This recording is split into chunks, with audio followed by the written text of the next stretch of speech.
Banco do Brasil acumula mais de 20% de queda, o lucro líquido diminuiu e mesmo assim o mercado continua comprando. Será que chegou a hora de você também comprar? Fala pessoal, tudo bem? Sejam muito bem-vindos a mais um vídeo aqui no canal. E esse é mais um episódio do quadro Matheus React. E hoje eu vou comentar sobre uma live em que Luiz Barsi Filho diz estar otimista e acredita que o Banco do Brasil vai se recuperar e vai continuar crescendo. E não se esqueça, já deixa o like, porque assim o YouTube vai entender que esse vídeo foi relevante e vai recomendar para muito mais pessoas. E sem mais enrolação, bora pro vídeo. Então a gente está falando de Banco do Brasil. Sim. Qual que é a sua história do Banco do Brasil na carteira? É uma das mais antigas, né? O Banco do Brasil realmente é um papel dos mais antigos, exatamente por ele ser também uma das mais antigas empresas negociadas no pregão, certo? Uhum. As demais elas foram entrando na razão direta que houve um interesse de abrir o capital da empresa. Sim. Mas o Banco do Brasil ele realmente está como o papel mais antigo da carteira, certo? Um dos mais, né? Um dos mais. O Banco do Brasil. Abriu o capital 80 e A poucos? Clabin também. 80 e poucos? Não, em 70. 70? Não, 60. E eu lembro que na época tinha até PN também, não tinha? Não era O Banco do Brasil somente tinha negociado as ações no AN na década de 69 e 70. Uhum. Depois eles resolveram emitir ações preferenciais. E ao longo do tempo terminando com as ações preferenciais. Porque aí o banco entrou então num novo regime de negociação, que foi o regime de novo mercado, tá certo? Então ele foi obrigado a suprimir as ações preferenciais. Mas a grande realidade é que o banco sempre pagou bons dividendos, sempre contemplou bem os acionistas. Houve uma época que ele dava bonificações de 100%, 200%, quando o capital era muito pequeno, né? E aí a gente conseguiu aumentar o nível da carteira. E como ele sempre pagou dividendos, nós sempre tivemos a oportunidade de receber os dividendos e reaplicar esses dividendos da compra de mais ações, tá certo? Esse é o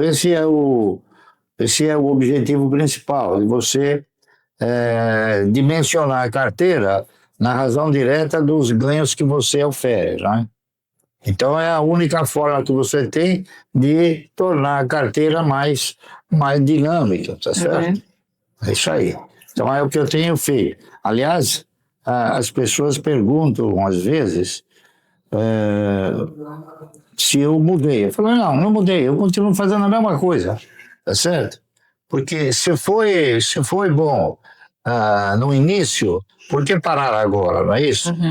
Então, só que as coisas mudaram. Antes nós executávamos essa carteira, não é isso? Com valores menores. Agora os valores cresceram, então é claro que a gente... Outra proporção agora. É uma proporção maior, entendeu? Legal.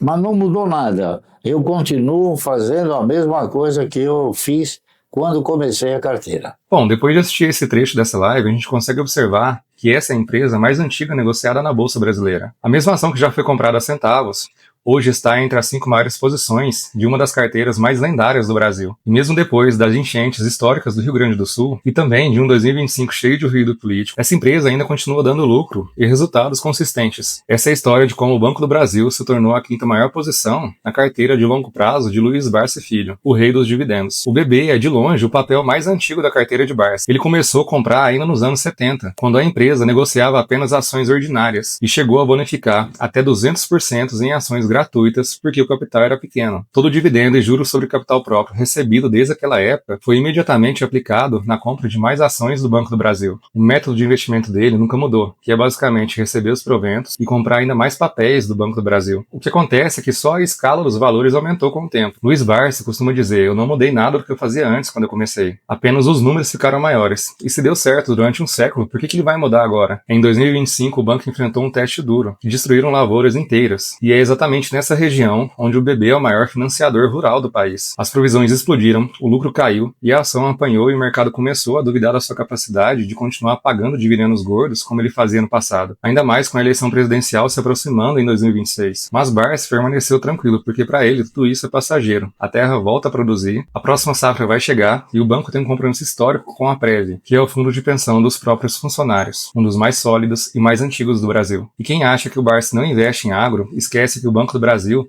é uma das maiores posições indiretas no agronegócio brasileiro. Ele acredita que o ano de 2026 será consideravelmente melhor que o ano de 2025. Ele acredita também que os juros altos estão com os dias contados, e o pior das provisões já passou, porque, historicamente, anos eleitorais costumam trazer mais estabilidade fiscal no segundo semestre. E enquanto o mercado discute política, ele segue recebendo e reinvestindo os mesmos proventos de sempre. Existe uma ideia bastante difundida entre os investidores focados em renda passiva. O melhor instante para comprar uma ação costuma surgir quando a maior parte do mercado está vendendo. Naturalmente, isso não significa ignorar os critérios. É indispensável que o ativo tenha um histórico consistente e com fundamentos firmes. Quando uma empresa consolidada atravessa um período difícil, o mercado tende a reagir de maneira apressada. Nem todos os investidores e instituições demonstram disposição para esperar algum tempo, até que a companhia volte a entregar bons resultados, mesmo quando seus pilares continuam saudáveis. Com isso, surge então o efeito manada, com grandes bancos, corretoras e analistas reduzindo as suas recomendações ou sugerindo a venda dos papéis. Mas investidores lendários como Luiz Barsi Filho, o famoso rei dos dividendos,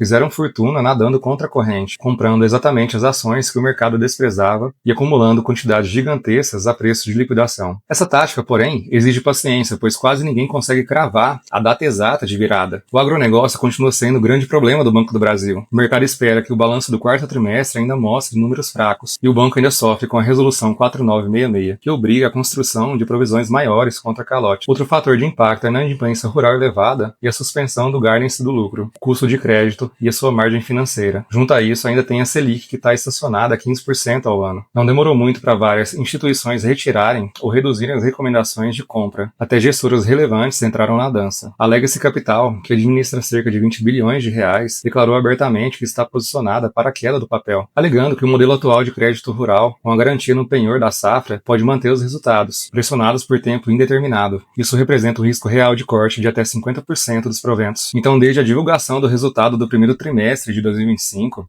as ações já despencaram 30%, acumulando uma perda de quase 10% em 2025. Mesmo assim, existem alguns argumentos poderosos que explicam por que os dividendos e os analistas a longo prazo continuam comprando e mantendo a sua posição. O Banco do Brasil tem um histórico de resiliência quase imbatível, com 200 anos de existência. Ele já sobreviveu à crise do subprime, ao impeachment de 2016, à pandemia, e também a dezenas de planos econômicos e mudanças de moeda. Então não é uma instituição que vai desaparecer com o tempo. Os dividendos ainda são atraentes, mesmo no pior cenário. Os analistas projetam um payout ao redor de 40% em 2025, mas o dividend yield esperado para os próximos 12 meses segue entre 7,9% e 10%, o que é um nível altíssimo para uma empresa que paga proventos 8 vezes ao ano. O ROI está em quase 12%. O Banco do Brasil está longe de ser um banco quebrado. O agro sempre voltou, e ele voltará mais uma vez, e a pressão da carteira rural deve continuar por alguns meses, mas o agronegócio já se recuperou de secas, geadas, quebras de safras anteriores. O Banco do Brasil é o principal agente no fomento desse setor há quase 2 décadas. Historicamente, ele sempre se beneficiou da retomada da produção agrícola. E em todas as crises que eu vi, o campo voltou a produzir e o Banco do Brasil voltou junto. Resumindo, para quem tem paciência e disciplina, o momento atual do Banco do Brasil lembra aquelas liquidações de final de ano, em que grandes investidores de dividendos adoram frequentar. O preço está baixo, o medo está alto e a empresa continua essencial para a economia brasileira. Nesse cenário, quem tiver mais paciência vai conseguir lucrar. E você acha que chegou a hora do pequeno investidor comprar Banco do Brasil? Me conta aqui nos comentários. Se você gostou desse vídeo, já se inscreve no canal e não se esqueça de ativar o sininho para ficar por dentro de todos os vídeos de finanças e investimentos que saem por aqui. Um grande abraço e até o próximo vídeo.